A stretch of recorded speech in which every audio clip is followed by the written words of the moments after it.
Exponer. Argumentar. Explicar.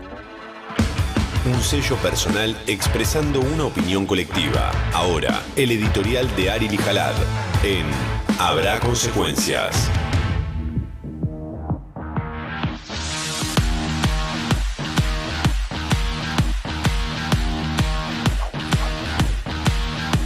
En estas horas el presidente Javier Milei tiene que decidir si apela la decisión del juez Daniel Rafecas de desestimar la denuncia penal que hizo contra mí, porque escribió una nota donde decía que su discurso era un discurso nazi. Y no traigo esto para arrancar como autorreferencia ni nada que ver, sino porque está vinculado a que a Milei le molestó que marquemos que tiene discurso nazi, como supongo que le va a molestar que digamos que tiene un discurso fascista. Que ya nada lo aleja de los discursos de odio que poblaron lamentablemente el siglo XX, que terminaron en matanzas, en persecuciones, en asesinatos, en exilios. Y que básicamente se fundan en decir que al que piensa distinto hay que matarlo. Que con el que piensa distinto no se puede convivir. Que al que piensa distinto hay que extirparlo del cuerpo social. Y así como Milei dice que los que piensan distinto que él son un virus que daña a la Argentina y no permite avanzar, en esta última gira que tuvo por Europa, donde se fue en parte a hacer una gira de Estado, en parte a pasear y a juntarse con las personas que forman parte de su secta ideológica, estuvo en el Madrid Economic Forum y en esta celebración de la muerte, porque es lo que hace él, y por eso el editorial se llama Milei y la muerte, dijo esto. ¡Viva la libertad, carajo! ¡Viva la libertad, carajo! ¡Muerte al socialismo! ¡Viva la libertad, carajo! Igual me hace bien porque me permite recuperar el aire. Así que si quieren darle también zurra al bandido local, no tengo problema. Muerte al socialismo. Había incluso algunos de los asistentes que levantaban la mano cuando decían eso, en modo de saludo nazi. Muerte al socialismo. Milei tiene como uno de sus ideólogos Agustín Laje, que recuerden es el presidente de la Fundación Faro, una fundación de esas de cartón, pero que sirve, por ejemplo, para recaudar. Cuando Agustín Laje hizo la presentación de esa fundación acá en la Argentina, fue buena parte del empresariado argentino a pagar 20.000, 25.000 dólares para escucharlo decir este tipo de barbaridades. Agustín Laje estuvo también en este evento con Milei, donde hablan de muerte al que piensa distinto, de muerte. En el caso de España se trata del gobierno español, del gobierno español. Y también tuiteó este chico que es una suerte de faro intelectual. Primero tuiteó por qué los candidatos de derecha sufren atentados contra su vida, y entonces repasa lo que pasó el fin de semana, Bolsonaro, Ecuador. Pero tiene otro tuit, no sé si lo tenemos, ahí está, que lo compartió Milei. Pregunta Agustín Laje en este tuit, ¿por qué seguimos fingiendo que es posible convivir con los zurdos? No es posible. Ellos odian la vida, la libertad y la propiedad. Ellos son destrucción, caos y empobrecimiento. No son conciudadanos, son enemigos. Es hora de asumirlo. Y lo repostea Javier Milei, que dice muerte al socialismo. No se puede convivir con los zurdos. Ser de izquierda parece que es un crimen.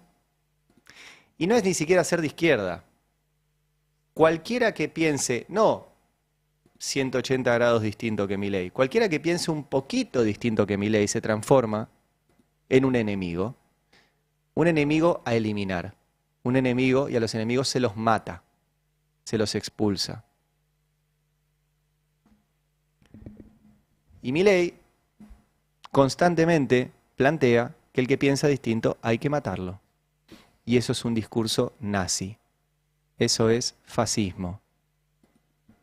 Si quieren ponerse a discutir nimiedades, de que el término, de que no sé qué, que esos fueron gobiernos muy violentos en otro siglo, allá ustedes tienen toda la academia y todos esos lugares para discutir. La verdad que eso se llama fascismo. Y es violento. Y genera violencia. Y Milei además comparte esto desde su cuenta personal. Al final del editorial voy a hablar de esto. Pero desde ya les adelanto que la Oficina Anticorrupción, el viernes por la tarde, dijo que la cuenta de Milei, la cuenta de Twitter de Milei, es simplemente su cuenta personal, como un ciudadano común, porque la tenía de antes de ser presidente. Entonces todo lo que pone en su cuenta no es como presidente, es como ciudadano común. Por ende, cuando promocionó la estafa Libra, en realidad simplemente actuaba como ciudadano, no como presidente. Parece una joda, pero eso dijo la Oficina Anticorrupción, les voy a mostrar el documento en un rato. Pero lo traigo a colación ahora, porque esto que dice Agustín Laje, de que no es posible convivir con el que piensa distinto, lo compartió Milei en su cuenta personal. Por ende, el presidente de la Argentina piensa que no se puede convivir con nosotros, que pensamos distinto que usted, presidente. No sé si no lo notó. Somos un montón los que pensamos distinto. ¿Qué va a hacer? ¿Nos va a matar a todos? ¿Nos va a encarcelar a todos? ¿Nos va a reprimir a todos? ¿Nos va a iniciar causas judiciales a todos? Mientras tanto, armó un gabinete simplemente para que hagan negocios aquellos que lo celebran a Milei, que tampoco piensan igual que Milei. Simplemente encontraron en Milei un personaje para cumplir sus deseos, que es maximizar ganancias. Ganancias que ya tenían, simplemente correr un poquito más ese umbral. Con un discurso que es que el problema es que el Estado era demasiado grande. Y entonces hay que achicarlo. Y el tipo para llevar adelante ese discurso se llama Federico Sturzenegger, que tiene un ministerio entero para regular a favor de las grandes empresas. Recuerden que la palabra desregulación no existe, nunca se desregula, siempre se regula a favor de alguien. Los gobiernos regulan siempre, a veces a favor de las mayorías, a veces a favor de los ricos. Sturzenegger regula a favor de los ricos. Estuvo el fin de semana en TN y dijo esto. Fíjate que nosotros en estos meses hemos sacado 50.000 empleados públicos. Y esos 50.000 empleados públicos no han resultado en una merma en los servicios que el gobierno hace, ¿correcto? Entonces vos me decís, pero entonces ¿cómo puede ser, Federico? Si tenías 300.000 y sacaste 50.000 y no se afectó, bueno, es que justamente lo que te estoy diciendo, que mucha de esa gente era ñoquis, era gente que hacía cosas que en realidad la sociedad no valoraba, etcétera. Entonces, lo que tenés que pensar es que lo que nosotros vamos a estar haciendo es en esa línea. Nosotros no vamos a estar cortando los servicios importantes. Este es un gobierno, por ejemplo, que es la ayuda social. La UH fue el único elemento del presupuesto que lo subió, ¿correcto? Entonces, nada, yo creo que ha sido tanto el exceso que tiene el Estado en su crecimiento que tuvo, que eso es lo que uno va buscando, esas áreas de duplicaciones y de ineficiencias para recortar. Claro, si no haces nada, efectivamente lo necesitas. Si no haces obra pública, si no haces cobertura de salud, si no entregas medicamentos en el PAMI, si recortás todo, efectivamente lo necesitas. Ahora, al recortar todo, lo que haces es ponernos en riesgo a todos. Nos despidieron a todos, decíamos, en un editorial cuando el gobierno hizo de un día para el otro el despido de miles y miles y miles de trabajadores estatales que cumplen tareas fundamentales para que el sector privado pueda estar tranquilo. No funciona el país sin el Estado. Y después están no solo los que despidieron, sino los que precarizan y se ensañan. Como por ejemplo, la ciencia, las universidades o el Hospital Garrahan, donde les pagan miserias. De eso habló el fin de semana Marcelo Colombo, que es el arzobispo de Mendoza y presidente de la Conferencia Episcopal Argentina, que sigue advirtiendo sobre esto y se preguntó en esta carta que publicó y que envió al personal médico y de apoyo del Hospital Garrahan, ¿qué tipo de sociedad y gobierno no es capaz de valorar la misión de los médicos? Bueno, que dice que un médico puede vivir con 800 lucas por mes. A Sturzenegger igual no le importó y siguió con esta línea en esta charla que tuvo en TN. Ese capítulo, ¿no? ¿Qué sería el capítulo de la reforma laboral? ¿O cómo hacer para que tanta gente pueda entrar al mercado de trabajo real, en blanco, ¿no? Una dimensión es la reforma laboral, pero la otra es el tamaño del Estado. porque la informalidad se produce porque la carga impositiva es tan impresionante, tanto para el trabajo, ¿no? Cuando contratás a una persona tenés que pagar impuestos muy importantes por contratar. Decimos que defendemos el empleo, pero después tenemos impuestos muy altos para contratar, pero la carga tributaria en general es muy alta, ¿no? Entonces, me parece que justamente un Estado más chico y un Estado que sea más barato en términos que cobre menos impuestos porque gasta menos, me parece que eso es el camino más fructífero y más lógico y a la postre más efectivo para combatir la informalidad, porque si nosotros seguimos poniéndole una carga tributaria tan grande, con un gasto público tan grande al que quiere trabajar formalmente, bueno, estas situaciones se van a seguir dando. Bueno, el gobierno lleva más de 1 año y medio, no se crearon puestos de trabajo, efectivamente pasó la motosierra, hay menos laburo que antes, nos subió los impuestos a los laburantes, aumentó el monotributo, volvió a poner ganancias, nos subió los gastos a todos, porque nos aumentan las cosas todos los días, les bajó los impuestos a los ricos, ¿sí? Eliminando o bajando y prácticamente eliminando bienes personales, eliminando el impuesto país. Y hoy dábamos los números de consumo, casi 8% de caída de consumo de alimentos y bebidas en los índices minoristas. Entonces no es cierto que pasa por ahí. No es cierto. Y en esta cosa de que el problema es que el Estado es grande, gasta demasiado, etcétera, empiezan a querer borrar todo, incluso las cosas que tienen un gasto nimio, como el Instituto Nacional Juan Domingo Perón. Ahí el problema no es el gasto, sino el problema es la batalla política y cultural que quiere dar el gobierno. Y que decidió disolverlo. Desde ya les digo que el propio gobierno dijo que no se podía. Fer, te pido la imagen 47 para arrancar, te la había puesto al final. Porque incluso en la ley bases, que es esta ley que logró el gobierno sacar con el apoyo de gobernadores a los cuales les prometía cosas, dice la ley bases, el Poder Ejecutivo no podrá disponer la disolución de aquellos organismos vinculados a la cultura. Por ende, incluso en su propia pseudolegalidad, como fue esta ley, que fue prácticamente una reforma constitucional, junto con el decreto 70, decía que no podían disolver los organismos vinculados a la cultura. Esto está textual en la ley, Aún así, decidieron disolver, como una provocación, el Instituto Juan Perón. Y apareció uno de los pocos dirigentes políticos, casi que se pueden contar con una mano, más allá de los que están en gestión, porque los que están en gestión es distinto, que está poniendo el cuerpo a las cosas que hace este gobierno. Porque eso que dice Sturzenegger, bueno, mermó algo que hacía el Estado, bueno, ¿sabés que sí? Por ejemplo, dejaron de repartir alimentos, dejaron de entregar los medicamentos del PAMI, dejaron de entregar los medicamentos para las personas que no lo pueden pagar. Y la verdad que son muy poquitos los dirigentes políticos que van y ponen el cuerpo físico, ¿no? A veces estamos en una era que parece que poner el cuerpo es poner un lindo tuit. Juan Grabois, además que tuitea y bastante bien, va y pone el cuerpo.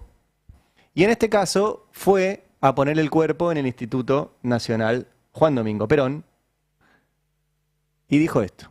Hace unos minutos, un grupo de jóvenes del Movimiento Nacional recuperó este sitio histórico donde vivieron Perón y Evita. Acá Evita pasó sus últimos días. Acá bombardearon el 16 de junio, el mismo día que bombardearon la Plaza de Mayo. Este lugar murieron 20 personas y hace 7 días el gobierno oligárquico, gorila, proscriptivo, quiso robarnos la memoria. Y acá estamos nosotros para hacer el aguante, para resistir. Así que todos los que puedan venir a acompañar, a defender el lugar, bienvenidos serán. A aguantar los trapos. Está buena esta recuperación histórica justo hoy. Hoy es 9 de junio, ¿sí? Hoy, un día como hoy, de 1956, esa misma dictadura que hizo todo eso que contó Grabois, decidió fusilar a un grupo de personas que había secuestrado, acusándolas de estar formando parte de una ellos le llamaban Revolución Libertadora, o una contrarrevolución o un intento de terminar con esa dictadura, un intento que efectivamente existía encabezado por los generales Valle y Tanco. Y lo que hizo esa dictadura en ese momento fue secuestrar a este grupo de personas y fusilarlas en un basural en José León Suárez. Esa historia la contó Rodolfo Walsh en varios artículos después compilados en el libro Operación Masacre. Y es interesante porque lo que descubre, voy a spoilearles Operación Masacre, tiene 60 años el libro, así que todo bien. Es que Walsh descubre que la dictadura actuó incluso en su propia ilegalidad. ¿Qué significa esto? Que secuestró a las personas en el 9 de junio antes de las 12 de la noche, pero emitió un decreto de ley marcial después de las 12 de la noche, puntualmente a las 0:32 del 10 de junio. Por ende, a esas personas no se las podía aplicar, pero les aplicó igual la pena de muerte y las fusiló. Algunos sobrevivieron y uno de los sobrevivientes fue la punta del hilo de la cual tiró Rodolfo Walsh para contar esa historia. La clave de Operación Masacre es que la propia dictadura actuó en su propia ilegalidad, fusilando gente que había secuestrado antes de dictar el decreto de ley marcial. Fíjate ahora, el propio gobierno saca una ley que dice que no se pueden disolver organismos de la cultura y va a disolver organismos de la cultura. Digo, cuento estos paralelismos, primero para volver a hablar de Operación Masacre, que lean el libro, recordar a Rodolfo Walsh y a la obra más importante que tuvo el periodismo argentino, que es Operación Masacre. Segundo, para decir que a ellos nunca les interesa la legalidad, ni siquiera la propia. Porque la rompen sistemáticamente y después te exigen a vos instituciones que cumplan las reglas claras. Bueno, no lo cumplían en el 56, cuando un día como hoy los fusilaron en los basurales de José León Suárez. No la cumplen ahora, donde quieren ir de vuelta a romper esa memoria, a disolver ese organismo. Y por ahí a que no se sepa que ese mismo gobierno que fusilaba en 1956, incluso llegó a publicar un decreto, el 4161, que prohibía nombrar a Perón, nombrar a Evita, mostrar sus símbolos, cantar la marcha, lo prohibía, o sea, estuvo prohibido. Una sola fuerza política estuvo prohibida durante 18 años y proscripta. Bueno, el fin de semana hubo muchos militantes que fueron a acompañar a Juan Grabois. Vamos a mostrar las imágenes.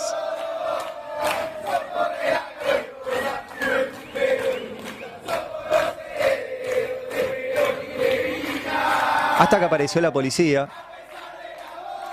con la orden, ahí estamos viendo, un despliegue policial tremendo,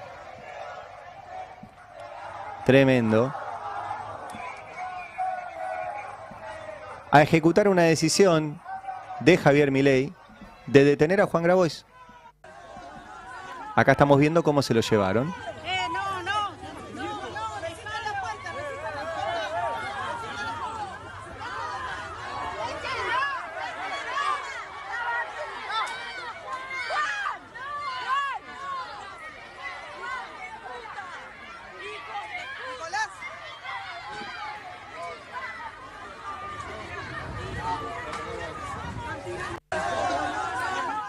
Y se lo llevaron detenido porque sí. Hace un rato hablamos con Nicolás Rechanik, que es el abogado de Juan Grabois. Nos contó que encima el juez había dicho que no desalojaran el lugar, que siguieran las discusiones, que se llevaran a una solución pacífica. Y no. Y lo que decidieron fue detener a Juan Grabois. Y lo decidió Javier Milei y Patricia Bullrich. Y no lo digo yo, lo dice Luis Rolle, que es el jefe de la Policía Federal. Escúchenlo. Retomando lo que usted nos comentó esta tarde, se procedió con un protocolo de seguridad y también con las directivas de la ministra Bullrich, ¿no?, y del presidente Milei, acorde a lo que usted nos acaba de decir, que en años es la primera vez que se toma un edificio nacional y que la policía interviene para que sea devuelto a sus dueños, en este caso el Estado Nacional. Exacto, es la primera vez hace muchos años, totalmente. Son directivas del señor presidente de la Nación, Javier Milei, y de la señora Patricia Bullrich, la doctora Patricia Bullrich, ministra de Seguridad Nacional. Son directivas del presidente Javier Milei y la ministra Patricia Bullrich. Entonces, ya que estamos en 9 de junio, vale recordar que el presidente no puede ordenar detener gente. Eso lo hacían las dictaduras, los fascismos los autoritarismos. Y parece que lo vuelve a hacer ahora Javier Milei. Porque el jefe de policía dice, a mí me dieron la orden de ir a detener a Juan Grabois. No se puede hacer eso. No se puede. Así lo justificaba también la ministra de Seguridad, Patricia Bullrich. El desalojo fue un éxito. Recuperamos un edificio que estaba tomado por militantes. La Policía Federal actuó con firmeza y eficacia. Se terminó el vale todo. Estamos haciendo lo que ningún gobierno hizo: detener al tipo que promueve y ejecuta las usurpaciones. En esta Argentina la ley se cumple con orden. Ni Grabois ni ningún kirchnerista tiene los privilegios que tuvo. Basta de vivir del pasado y del bolsillo de los argentinos. Grabois, las hacés, las pagás. Con nosotros no. O sea que ahí la propia Patricia Bullrich confiesa que ella mandó a detener a Juan Grabois. Lo dice el jefe de la policía, lo dice Patricia Bullrich. Juan Grabois efectivamente estuvo detenido, pasó como 12, 14 horas en una alcaidía, absolutamente ilegal todo, y cuando salió, dijo esto. Le agradezco mucho a Patricia Bullrich la posibilidad de esta experiencia, de lo que pasa en una alcaidía. La forma en la que trabaja el personal de seguridad es inhumana. Trabajan en oficinas vetustas, sin calefacción, llenas de ratas. Estoy hablando del personal policial, no de los internos, que no los vi.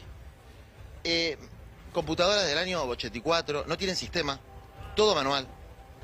La verdad que, bueno, es una de las cosas que cuando sea presidente voy a poder cambiar. Es francamente, miren que yo he estado en lugares muy jorobados en la vida, he estado en los centros universitarios, en los penales, he estado en las villas más peligrosas del país. Ver cómo hacen trabajar al personal policial mientras se golpean el pecho con la seguridad. Tuvo pillo Grabois y además habló de vuelta en términos históricos. Dijo, en un país donde se secuestró, se torturó, se violó, se robaron bebés. Dice, bueno, yo tuve 14 horas en una alcaidía, la saqué barata en términos históricos. Lo cual por un lado es cierto, por el otro estamos en las vísperas de la posibilidad de una nueva proscripción y de una nueva persecución que ahora voy a hablar, porque todo el fin de semana estuvo en torno a la posibilidad de detención de Cristina Fernández de Kirchner.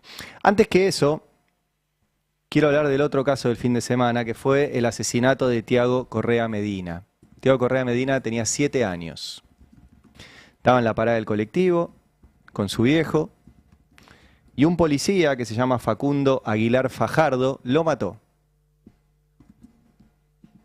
Este policía, según denunció, lo habían querido robar.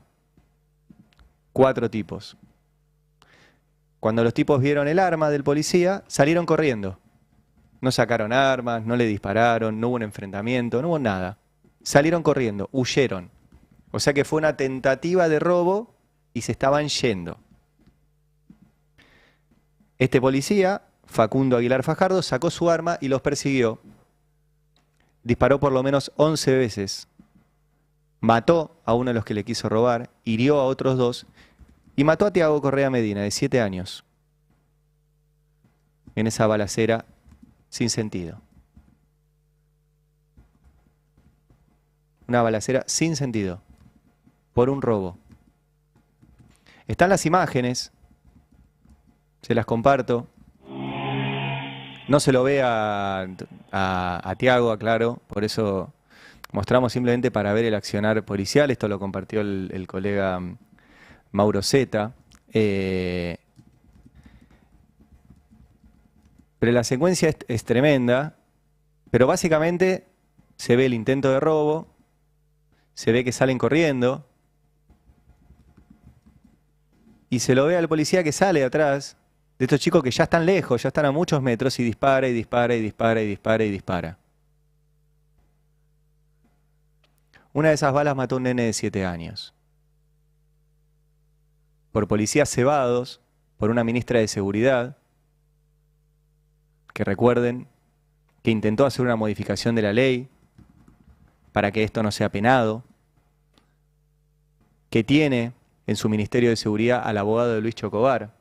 Luis Chocobar era un policía que también, ante una situación de robo de un nene de Pablo Cucoch, El nene había robado, se estaba yendo, estaba huyendo y le disparó por la espalda y lo mató. Parece que hay que aclarar que en la Argentina no existe la pena de muerte. Para ningún caso, menos para robo. Y menos para robos menores, y en este caso ni siquiera habían logrado concretar el robo. Y mientras Tiago agonizaba en un hospital, después murió porque tenía un balazo en la cabeza, la ministra de Seguridad, Patricia Bullrich, salió a decir esto. Lo que nosotros venimos a pedirle, con todo respeto, a la justicia que está atendiendo este caso, a la justicia de la provincia de Buenos Aires, así como Tiago, el nene que está con un tiro en su cabeza, al que le deseamos lo mejor a él y toda su familia y estamos a disposición de esa familia. Queremos decir cómo interpretamos nosotros este momento. Los responsables directos de la situación que atraviesa Tiago Benjamín Correa Medina son los delincuentes. Uno de ellos murió en la legítima defensa que realizó Facundo Aguilar Medina y Fajardo en el cumplimiento de su deber como Policía Federal argentino. O sea que para defender su mochila es legítimo matar a un pibe de 7 años. La ministra Patricia Bullrich ya dice que es legítima defensa. 11 tiros. 11 tiros a tipos que se estaban yendo. Y mató a un pibe de 7 años. Bueno, la carátula del expediente ya dice homicidio con dolo eventual para Facundo Aguilar Fajardo. Y ya está la ministra Patricia Bullrich justificando que un tipo salga a los tiros por un robo de una mochila. Y eso tiene que ver también con los discursos que promueven desde el gobierno. Por ejemplo, José Luis Espert, que encima no se quiere hacer cargo, mirá. Pero este discurso de meter bala termina siendo usado por, no sé, fuerzas policiales para disparar, como el caso del policía que disparó 11 veces. No, de ninguna manera. Aquel que dice que esto ocurre por el discurso de Cárcel Oval es un reverendo hijo de puta directamente, porque el discurso de Cárcel Oval es simplemente la Constitución Nacional más el Código Penal. No tiene nada que ver con cómo lo quieren interpretar los que están detrás de estos casos miserables y pretenden inmovilizar más todavía a la Policía Federal. Entiendo. A ver, el riesgo antijurídico acá no lo generó el policía. El policía actuó en defensa, Sí. en su propia defensa, en Y de su legítima mamá, defensa, sí. y cumpliendo su deber de defender a un tercero, que en este caso era su madre. El riesgo antijurídico fue generado por los delincuentes que quisieron robarle a un policía, que en ejercicio de su deber y también en legítima defensa usó su arma. Así que somos hijos de puta los que creemos que si vos sistemáticamente todos los días decís cárcel o bala, no tiene nada que ver con que un policía, frente a unos tipos que le quisieron robar, dispare 11 tiros y mate a un nene de 7 años. Legítima defensa, ¿de qué se estaba defendiendo? ¿De que le roben una mochila? ¿De 4 tipos que ya estaban a 50 metros corriendo? ¿De eso se estaba defendiendo? Cárcel o bala es esto. Tipos armados que piensan que pueden disparar por cualquier cosa. ¿Querés detener a los tipos? Correlos, hay camaritas, llama al patrullero, llama al 911, hay 1000 cosas para hacer. 1000 cosas. Cárcel o bala es esto. Como el policía le metieron en la cabeza que no los podía meter en la cárcel porque estaban huyendo, les disparó. Y la Constitución y el Código Penal, José Luis Espert, no dicen cárcel o bala. En ningún lado. No hay pena de muerte en la Argentina. No hay. Ni siquiera para los asesinos. Este policía que es un asesino no va a ser ejecutado. Va a ir en cana. Ahí sí como corresponde. Por meter bala como no corresponde. Y tampoco hay en la Argentina un poder judicial en términos generales. Lamentablemente las generalizaciones son muy odiosas y hay en la Argentina jueces, fiscales, trabajadores judiciales, en todos los fueros que hacen su laburo y lo hacen muy bien. Pero hay un sistema, sobre todo en la cúpula, que ha deteriorado la idea de justicia, que ha dejado la Constitución y el Código Penal en un cajón, o simplemente lo ponen arriba abajo del monitor de la computadora para levantarlo un poquitito y que no les duela el cuello mientras leen los portales donde dicen cómo tienen que decidir las causas judiciales. Así funciona buena parte de Comodoro Pi y así funciona la Corte Suprema. Y esta semana, como anunciaron todo el fin de semana, es muy probable que la Corte Suprema defina el caso de Cristina. El caso de Cristina es la única causa que lograron llevar a término. Recuerden que a Cristina le inventaron un montón de causas. La mayoría se cayeron por inexistencia de delito. Inexistencia de delito. Y en esta causa que lograron llevar a término tampoco hay delito. Tampoco. Pero aún así, la acusaron a Cristina de direccionar la obra pública en la provincia de Santa Cruz y que esa obra pública no se hizo y que hubo sobreprecios. Después en el expediente no hay sobreprecios, la obra pública se hizo y Cristina no tenía nada que ver. De hecho, la condena es por firmar un decreto, que es público y pasó por el Congreso, por estar en otras dos causas donde fue sobreseída por inexistencia de delito, por ende, nada, y por aparecer mencionada en unos chats que fueron metidos por la ventana del juicio, chats en los que ella no participa y donde se la menciona de costado. Y le clavaron 6 años de cárcel. La causa la inició el juez Julián Ercolini, uno de los que viajó al Lago Escondido invitado por el Grupo Clarín, junto con el fiscal Ignacio Máiquez, el hermano de Juan Bautista Máiquez, que era el que armaba toda la persecución judicial durante el gobierno de Macri. Lo convalidó la Cámara Federal de Comodoro Pi, designada por Macri. Un tribunal integrado por un juez, Rodrigo Jiménez Uriburu, que jugaba al fútbol con el fiscal Diego Luciani en la quinta de Mauricio Macri. Convalidada esa condena por la Cámara de Casación, por 2 jueces, Mariano Burinsky y Gustavo Dornos, que se juntaban con Macri en Olivos. Y ahora esto llega a la Corte Suprema, donde hay 2 jueces designados por Macri violando la Constitución, Rosati y Rosenkrantz, y un tercero que es Lorenzetti, que es el que armó todo esto. Si la contás no te la creen, pero es así. Ese es el derrotero de esta causa. Y aún así, pese a todo esto, existe la posibilidad, no sabemos si mañana, si el jueves, si la semana que viene, porque la Corte Suprema no resuelve las causas por aviso de llegada, por las causas por orden de llegada. Resuelve las causas por el calendario electoral, por lo que le digan los tipos que realmente los manejan. Si resolvían las causas por orden de llegada, por ejemplo, el fin de semana tuiteó Luciana Bertoia, dice: cuando se trata de causas de lesa humanidad, Casación y la Corte tardan en promedio 4 años en dejar firme una sentencia.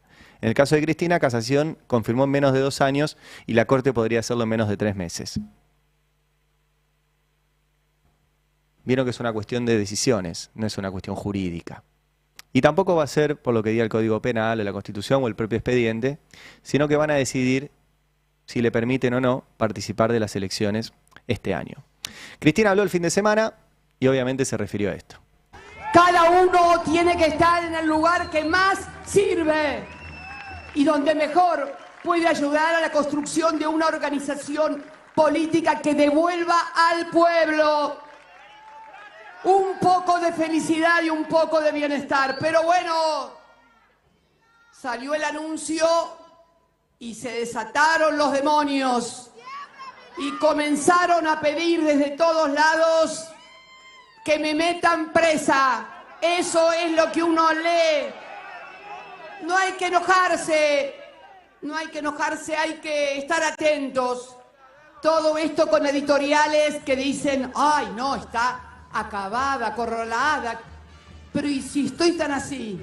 ¿Por qué no me dejan competir y entonces me derrotan políticamente? A ver, dale, dale, a ver. Mirá cómo tiemblo. Hoy está convocada la militancia a la sede del Partido Justicialista, ahí en Mateu al 100, en las vísperas de esto que hicieron circular que va a suceder mañana. No sabemos todavía si hay reunión de acuerdo mañana o el jueves, o repito, o la semana que viene o dentro de 25 años, porque la Corte hace lo que se le canta.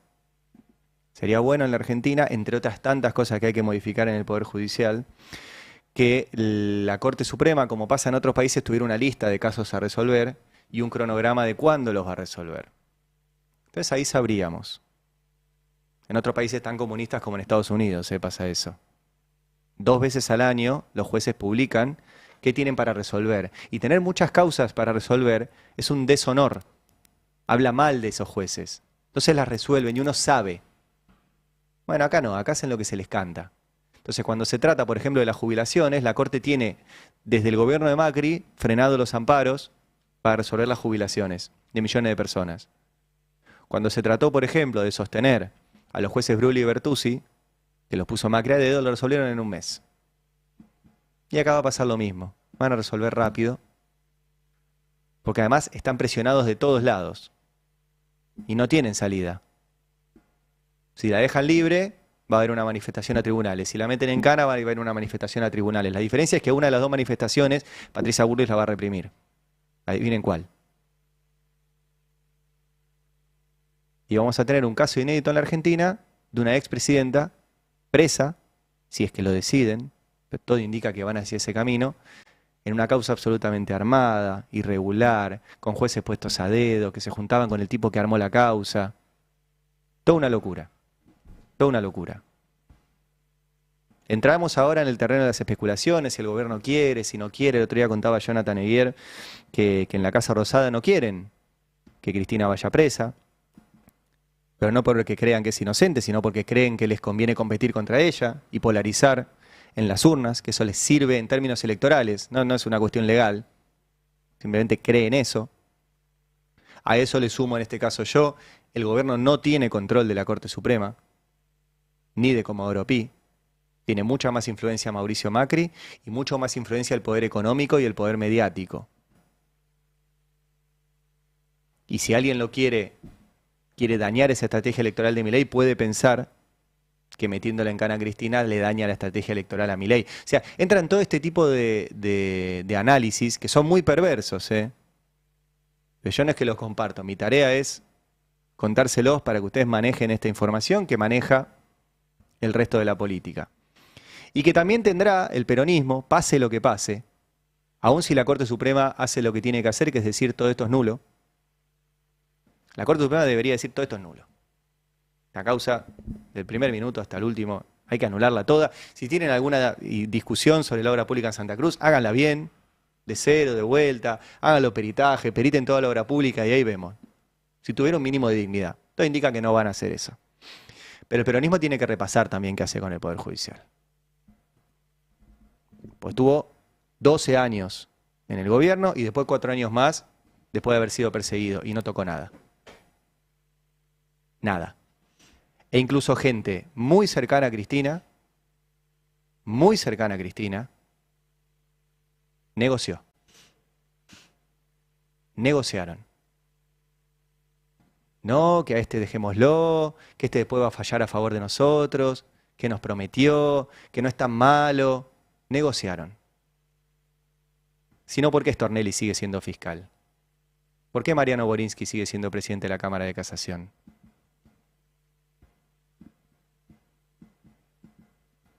Tienen que revisar también en el entorno de Cristina quiénes hablan con los jueces, quiénes van a Comodoro Pi y quiénes negocian. Capaz que negocian la de ellos solos y no la de su jefa. Su jefa puede ir presa. Y es también responsabilidad de ellos. Bueno, último tema que quiero contarles hoy. Milei. El fin de semana conocimos la decisión de la Oficina Anticorrupción, porque Milei, recuerden, el 14 de febrero, yo me acuerdo porque era el Día de los Enamorados, un viernes, y menos mal que le dediqué al Día de los Enamorados y no a ver a Milei, pero bueno, me enteré al día siguiente que Milei promovió una estafa, que era una criptomoneda que se llamaba Libra, que valía 0, que solo valía porque el presidente de la Argentina desde una red social de su amigo Elon Musk, promovía y decía, compren esto. Entonces hubo gente que fue y compró eso y que fue recontra estafada, acá y en todo el mundo. Y eso no tiene ninguna explicación. Bueno, en esos días, después de toda esa estafa, tuvo la puesta en escena con Jonathan Viale, ¿se acuerdan? Que fue a la Casa Rosada, Jonathan Viale, y hicieron una entrevista trucada, donde le daban las preguntas a Jonathan Viale, e incluso cuando se fue de mano, porque no pudo ni cumplir la consigna, tuvieron que interrumpir la entrevista. Bueno, les vuelvo a traer un archivo porque esta es la versión que daba Milei de lo que hizo. Mirá. La jueza que voy a investigar es Servini. Vas a hacer el Estado va a hacer una presentación espontánea, te vas a presentar, el abogado del Estado. La verdad, digamos, los temas jurídicos no son los míos. Sería imprudente de mi parte que te anticipe esto. Digo, esto quien seguramente mejor entienda en el tema es nuestro ministro de Justicia, Mariano Cunio Libarona. Él va a seguir toda la estrategia judicial, entre comillas. Digamos, bueno, es el ministro de Justicia, o sea, digamos, es el que entiende de estos temas. No, pero como es un tema en el cual participaste vos como ciudadano, además como presidente, por eso te lo pregunto. Pero de vuelta, es bueno que lo señales como ciudadano, porque tuiteé desde mi cuenta personal. Sí, pero ya te diste cuenta que no, que sos presidente. Bueno, me lo dijiste antes. Pero sí, pero mi cuenta es mi cuenta personal. Está bien, pero sos el presidente. Fíjate que dice mi cuenta de Twitter, abrila. Economista, sí, ya sé. Ok. Pero sos el presidente. Sí. ¿Qué? ¿Con esa parte? Bueno, ahí fue el momento que interrumpieron porque Milei había dicho mi defensa la va a ejercer el ministro de Justicia. Pero lo curioso de esto y por qué se los traigo es que Jonathan Viale le tira al centro, ¿viste? Tipo Riquelme con Palermo. Le dice, dale, cabecea. Entonces le dice, vos tuiteaste como ciudadano, además de como presidente. Y Milei le dice, gracias por aclararlo, porque en mi cuenta de Twitter, ¿qué dice? Economista, no dice presidente. Por ende, en mi cuenta no soy presidente. Esto lo dijo el día 3, ¿sí? De este escándalo. Febrero. Bueno, en junio llegó la resolución de la Oficina Anticorrupción. ¿Y qué dice la Oficina Anticorrupción? Exactamente lo mismo que el presidente. Que Milei tiene, les voy a leer textual para que no crean que es una interpretación mía, ¿sí? Dice, por un lado, que en su cuenta personal fue creada muchos antes de que fuera electo presidente, e incluso antes de iniciado su previo mandato como diputado. Y por otro lado, que allí se presenta como economista y no como funcionario público. Esto dice la Oficina Anticorrupción. Que si bien en dicha cuenta, entre otra información, alude a políticas públicas o decisiones de su gestión de gobierno, lo hace en forma no institucional, resultando una plataforma de expresión política y personal sobre su propio espacio y sobre terceros. Sigo leyendo la resolución de la Oficina Anticorrupción del caso Libra. Que en ese orden no se pueden soslayar las notables diferencias, tanto en la forma como en el contenido, entre las publicaciones de cuentas oficiales de Presidencia de la Nación y la cuenta personal del doctor, no sé por qué, Javier Milei. En efecto, en las cuentas de Presidencia de la Nación se publica información sobre las actividades oficiales del presidente, actos de gobierno y logros de gestión, utilizando un estilo de comunicación mayormente formal y objetivo. En tanto que, en su cuenta personal, Milei publica información de diversa índole. No hay anuncios directos sobre sus decisiones de gestión o actos de gobierno, sino normalmente a través de reposteos de cuentas de terceros, algunas veces de usuarios institucionales y otras de cuentas personales de otros funcionarios públicos, así como también personas ajenas al Estado Nacional. En sus posteos originales utiliza un estilo de comunicación mayormente adjetivado, sin distinción entre las publicaciones previas y posteriores a asumir su mandato presidencial. Esto no es chiste, esto es textual. Que esas características de las publicaciones de la citada cuenta personal de la red social X son propias de cualquier ciudadano que expresa públicamente sus ideas políticas y de esa forma ejerce sus derechos civiles y políticos garantizados por la Constitución y los tratados internacionales de derechos humanos de jerarquía constitucional. Que entre tales ideas, cabe destacar la valoración del doctor Javier Milei hace de las iniciativas privadas en general, resumidas en la frase las ideas de la libertad y aquellas vinculadas a las tecnologías de la información y comunicación en particular, bla, bla, bla. O sea, la Oficina Anticorrupción dice que Milei no tuitea como presidente, tuitea como un ciudadano común, que encima tenía su cuenta de antes de ser presidente, lo cual explica que tuitee como ciudadano común porque no es presidente en Twitter, es tuitero nada más. Y lo escriben. Lo mismo que dijo Milei con Viale.